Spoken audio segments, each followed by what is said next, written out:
Welcome to Radio Who, What, Why. I'm Jeff Schechtman. 54 years ago, at the height of the Cold War, John F. Kennedy addressed the nation and said the following.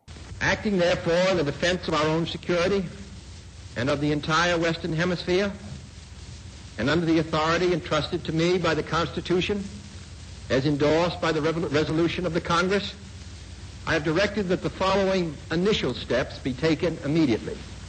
To halt this offensive buildup, a strict quarantine on all offensive military equipment under shipment to Cuba is being initiated.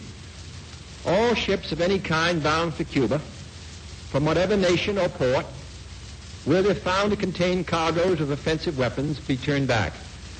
It shall be the policy of this nation to regard any nuclear missile launched from Cuba against any nation in the Western Hemisphere as an attack by the Soviet Union on the United States. Our goal is not the victory of might, but the vindication of right. Not peace at the expense of freedom, but both peace and freedom here in this hemisphere, and we hope around the world. God willing, that goal will be achieved. It's hard to imagine that for young people growing up today who see the Middle East as the center of American military and foreign policy concerns, for over 50 years and 8 presidents, Cuba had been at the center of American concerns.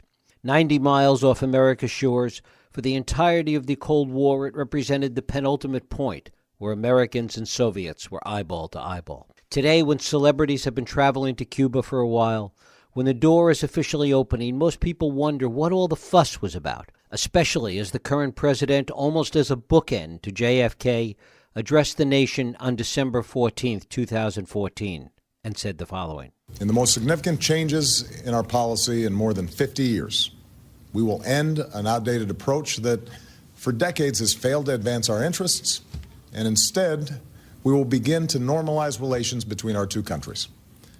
Through these changes, we intend to create more opportunities for the American and Cuban people and begin a new chapter among the nations of the Americas. Neither the American nor Cuban people are well served by a rigid policy that's rooted in events that took place before most of us were born. In between these two speeches have been twists and turns in American policy, in U.S.-Cuba relations, and in American politics that have profoundly impacted the relationship. And now perhaps that relationship will be impacted again by the death today of Fidel Castro and the election of a new American president. Few understand all of this better than my guest, Peter Kornbluh. Peter Kornbluh directs the Cuba Documentation Project at the National Security Archive in Washington. He is co-author of Back Channel to Cuba, The Hidden History of Negotiations Between Washington and Havana. And it is my pleasure to welcome Peter Kornbluh to Radio Who, What, Why. Peter, thanks so much for joining us. Well, it's a pleasure to be with you on a historic, if sad day. As we look at the death of Castro and comments from world leaders pour in, to what extent is his death at this point going to affect policy inside Cuba, Cuba's relationship with the rest of the world, or Cuba's relationship with the U.S.? Well, those are definitely loaded questions. Fidel Castro became an iconic figure, dominated the world stage, as you said in your introduction. Certainly the shadow of his influence hung over the last 10 years of Cuban society's march forward under his more pragmatic and more modern, forward-thinking brother, Raul. But U.S.-Cuban relations also, I think, are going to be affected by this turn of events, which comes at a very delicate moment in the history of the two countries with the advent of Donald Trump. And so the answer to your kind of three-part question there is that Cuba itself is going through a transition, really away from the Castros altogether, as Raul Castro himself prepares to step down from power in a couple of years. It remains to be seen if any member of his family will succeed him, or which part of the Cuban Communist Party leadership will kind of ascend in his wake. But clearly there's a debate and a struggle going on. There's factionalism in the Cuban Communist Party about how far to go with these reforms that Raul has started. And we saw that particularly in the wake of Barack Obama's visit to Cuba in March of this year, where some of the hardliners really stepped forward and said, well, this is just the Trojan horse approach, killing me softly with your song type of approach to changing our society in Cuba, and we should reject it, and tended to want to reject also the move towards privatization as well, because that frees up kind of independent sectors of the Cuban society. Fidel's kind of legacy, his principles about socialism, the purism of his approach will certainly be invoked by, I think, hardliners in Cuba that don't want to go that far forward with significant reforms and modernization that Raul has been leading. And oddly enough, in the wake of Fidel's death, Raul's own kind of credibility and reputation and his own intent to change Cuban society and create a situation for what he calls sustainable socialism will become all the more important. But certainly there'll be a struggle to invoke Fidel's name. And of course, Raul Castro is his brother, and so still for at least a couple of years commands a more significant kind of influence in that debate. On U.S.-Cuban relations, the real issue here is that Fidel's death has kind of elevated Cuba onto the agenda of American politics at a time when it would have been much preferable for Cuba to just lay low, and the whole issue of communications with the incoming Trump administration becomes a kind of quiet thing for everybody to settle down and see what how Trump is really going to approach this. And instead, you have Trump, having taken the opportunity to say things not as hard as he could have said them, but so far, but still implicitly suggesting that he's going to be much more forceful in trying to change Cuban society and Cuban politics than Obama had been. And of course, the Cubans will get worried that the United States and the incoming Trump people will think that this is some opportunity for them to intervene one way or another in Cuban affairs, and they'll become very defensive and very negative, and the kind of rhetorical war will escalate quickly. That's my greatest concern. In terms of Cuba's relationship with other countries in the region, Fidel had a very prominent legacy around the world, and he gained that legacy for himself and for Cuba by standing up for the anti-apartheid movement, supporting Nelson Mandela before anybody else did, sending troops into Angola to fight the colonial powers and the CIA, sending doctors around the world to help impoverished societies. He has a lot of respect, and Cuba has a lot of respect in the third world, and I think that's going to show in the commemorations and tributes and the memorial service that Cuba is going to have fairly soon for Fidel. So that's what I think the situation is now. You've written about the degree to which the efforts on the part of the U.S. and the part of the Obama administration to normalize relationships have gone so far at this point that it's going to be very difficult to put the genie back in the proverbial bottle. Talk about that. I think President Obama deserves a lot of credit that he hasn't really gotten yet for really going the extra mile to try and support, make irreversible the kind of the normalization of relations with Cuba by opening the portals of diplomacy, even-handed diplomacy with the Cubans, something it's hard to imagine Trump emulating, by opening the floodgates of commerce, authorizing direct plane flights, for example, to Cuba, which invests all the airline companies in carrying passengers to Cuba and makes them kind of ready lobbyists to sustain the normalization process. In opening the door for literally tens of thousands of U.S. citizens to go. And even though there's still technically a travel ban, basically we can all designate ourselves as people-to-people ambassadors and go to Cuba, and many people are doing that. And all of those people are also a constituency for going forward with normal relations. So Obama has tried to build these bridges in the few weeks that he, first it was a couple of years he had left after his announcement of normalizing diplomatic ties, and then after his trip to Cuba last March, which I had the great honor of going on as well. He had 7 or 8, 9 months left. Now he's really got literally 6 or 7 weeks left, and so he's pushed this forward and deserves credit.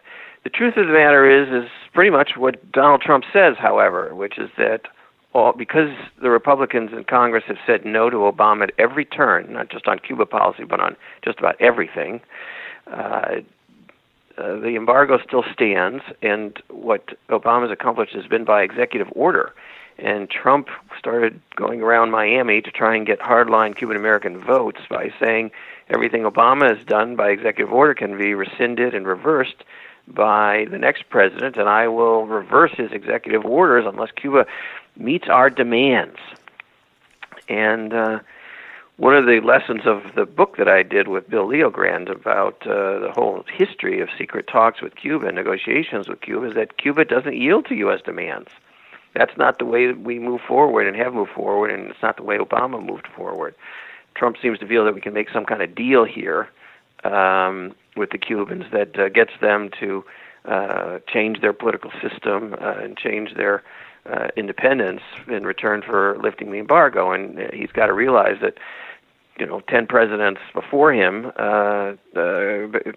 made that kind of suggestion to the Cubans, and they basically said what Che Guevara said back in 1961 to the first Kennedy emissary, our system of governance is not on the negotiating table. And so we're just not going to move forward, and what I fear is that we'll move backwards, particularly if a rhetorical war breaks out between Donald Trump, who is clearly going to be using the bully pulpit of the presidency in a much more bullyish way, and the Cubans, who absolutely refuse and have refused for more than 50 years to be bullied by the United States of America. Is there any reason to be hopeful or to think that there's anything positive in those 50 years of on and off, behind the scenes, back channel negotiations, that it set any kind of predicates that could be useful given the pressures that will be brought to bear today? There are a whole list of lessons that presidents before Trump learned, and that if Trump was patient enough or had the attention span to learn, would greatly benefit him. Obama, to his credit, learned those lessons. One was Cubans don't yield to demands. 2 was that doesn't mean they're not interested in negotiating and working with the United States and having a peaceful coexistence with the United States. Quite the contrary. Fidel Castro, even with all his anti-American rhetoric and his yelling about Yankee imperialists, actually, reached out to every president since Kennedy with some kind of olive branch about modus vivendi and a peaceful coexistence. So the Cubans understand that from a security point of view and just from a validation of the revolution point of view, it would be better to have normal, peaceful relations with the Colossus of the North than to be in a state of perpetual hostility. But they're ready to be in that state, and they had been in that state for over 50 years until Obama came along and finally understood that it's not that you make a deal with the Cubans. You move forward because of your own unilateral interests, the interests of the United States of America, and you say to the Cubans, we're going to move forward because it's in our interests. We think this is going to have an impact on you down the line, but we're really not demanding anything of you in return. We'd like to, we need Alan Gross, the prisoner, to be released, and we'd like to see other political prisoners released and human rights improved, but we're not building quid pro quos here. This is the right thing to do, and it's high time that we do it. And most importantly, treating Cuba with respect and respect for their sovereignty and respect for their independence, and adopting a tone of equals. Che Guevara, at one point back in 1961, said to a Kennedy White House official, Richard Goodwin, "Thank you for the Bay of Pigs. You've allowed us to consolidate the revolution and allowed us to transform ourselves from an aggrieved little country into an equal." And Cuba sees itself, even though it's much smaller, as an equal in international stature to the United States and wants to be treated with respect. And Obama, in his tone and his approach and the secret negotiations and the public negotiations, has adopted this very magnanimous and kind of even-handed tone, which is, as I mentioned, hard to imagine after January 20th, 2017. So that's where we stand. Trump could learn from all of this if he wants to move forward, and it remains to be seen if Trump, the businessman, prevails, understands that it's good for business to maintain positive relations with Cuba, or Trump, the politician who promised these Cuban Americans that he was going to roll back the normalization process and, try and get a deal with Cuba and make Cuba meet our demands. The fact that there are diplomatic relations at the moment, that there's been this exchange of embassies, to what extent can that be helpful? It's very helpful, but it doesn't necessarily change things if a war of words breaks out and you have, on the one hand, a president who's incredibly thin-skinned, and on the other hand, a country that has suffered U.S. aggression for over half a century and is very sensitive to the slightest hint of a national security threat from the United States of America. Let's not forget that the CIA tried to assassinate Fidel, more than a dozen times, and that we invaded Cuba, and that we stood poised to obliterate the island during the Cuban Missile Crisis if the Soviets hadn't pulled those missiles out, and that the embargo was originally, intended to squeeze Cuba economically until it imploded. Now the embargo has many holes in it because of Obama's use of his executive authority to open avenues of commerce, but for many years it didn't. So the Cubans are kind of used to aggression, and there's some people, some of the older members of the Castro government even prefer that kind of place in history of standing up to the Colossus of the North. But it's obviously in nobody's interest, not Cubans, not U.S. interest, to escalate any tensions. But we're now at a time which is very delicate. We were at a delicate time before Fidel died, and today we're at an even more delicate time in kind of the road forward to this incredible process of normalizing relations between what Wayne Smith once called the closest of enemies.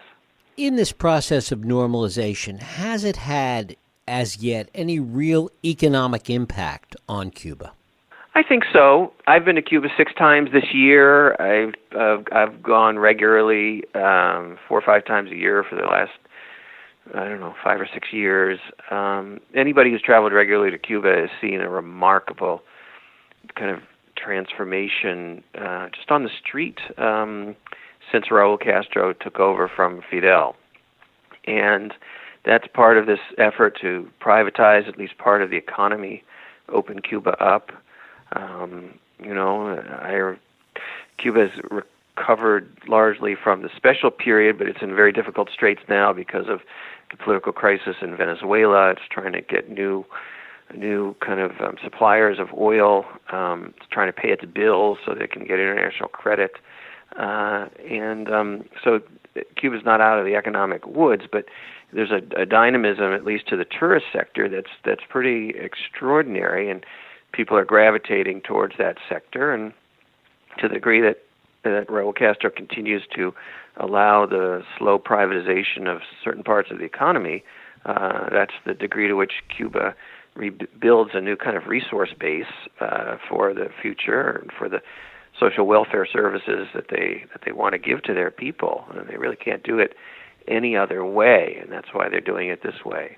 So I think a change has happened. Could that change be reversed? It's hard to know who's going to be the authority figure and who's going to carry this forward. I mean, Raul is 86 years old. His brother has died at 90. Really, we're talking, substantial changes over the next 2 to 4 years in Cuba in terms of leadership. It's truly unclear who is going to have the authority to move the country forward. And since we don't know who it is, can't really say for sure what kind of positions they're going to take. I guess to your point before, whether Trump approaches this from a political perspective or a business perspective really does seem to be a key indicator, because clearly the business opportunities that'll present itself are going to be substantial given normalization at the moment.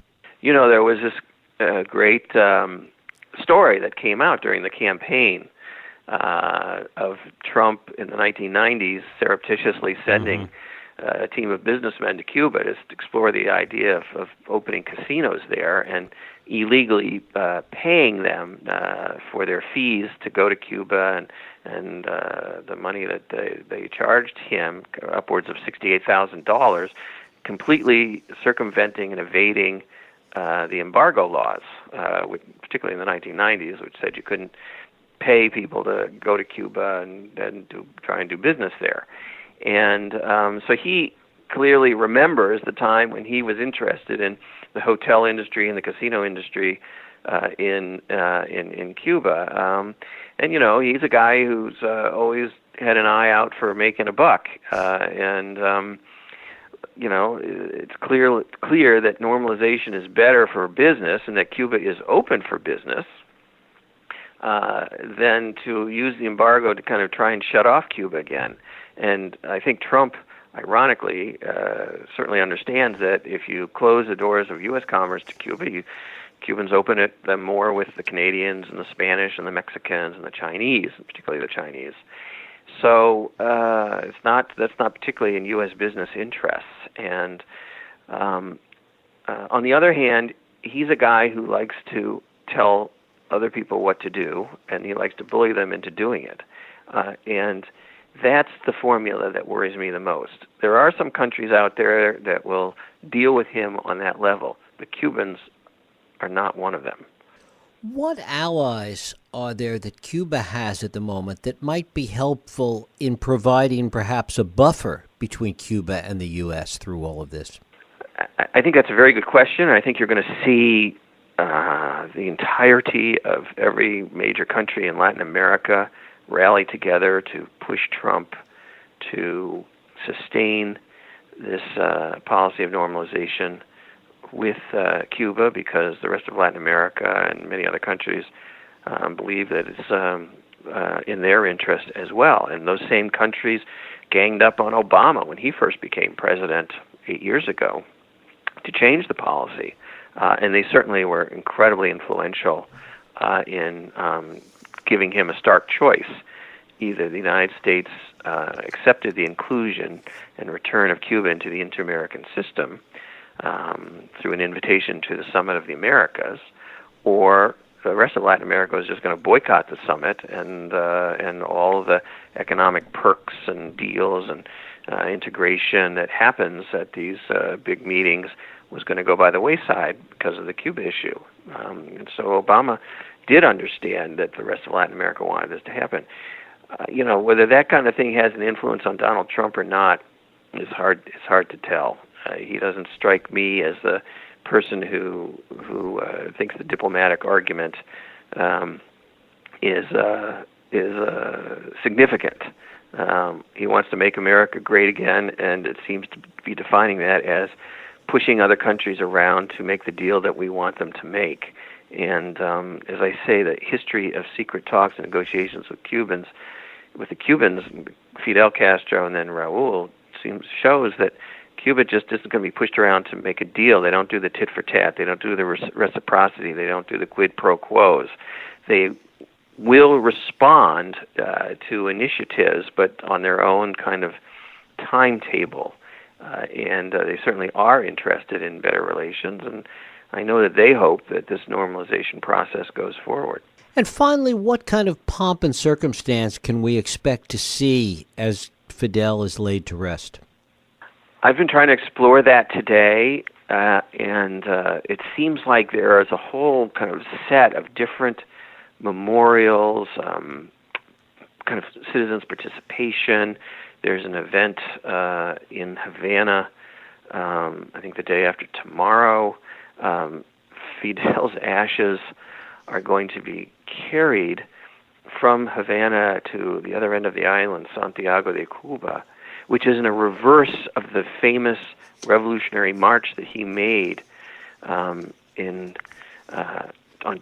the first week of January 1959, when Batista fled and the revolution triumphed, and he took a caravan of jeeps and drove from Santiago to Havana, and now his remains are going to go back the other way, which is kind of a poetic circle, and I know that the older Cubans will appreciate that. And then he's going to have his ashes interred on December 4th in Santiago de Cuba, and it appears that there's going to be a ceremony on December 3rd and a ceremony on December 4th. It's just not clear to me yet if one of these is going to be a major international event with dignitaries, etc., or if they're all kinds of on an equal footing, depending on who's where in the country, for Cubans to pay their respects to Fidel Castro, the father of the revolution. Peter Kornbluh, I thank you so much for spending time with us here on Radio Who, What, Why. It's a great pleasure. I hope your listeners get something out of it and that they stay engaged in the Cuba policy debate. Thank you. Thank you for listening and joining us here on Radio Who, What, Why. I hope you join us next week for another Radio Who, What, Why podcast. I'm Jeff Schechtman. If you like this podcast, please feel free to share and help others find it by rating and reviewing it on iTunes.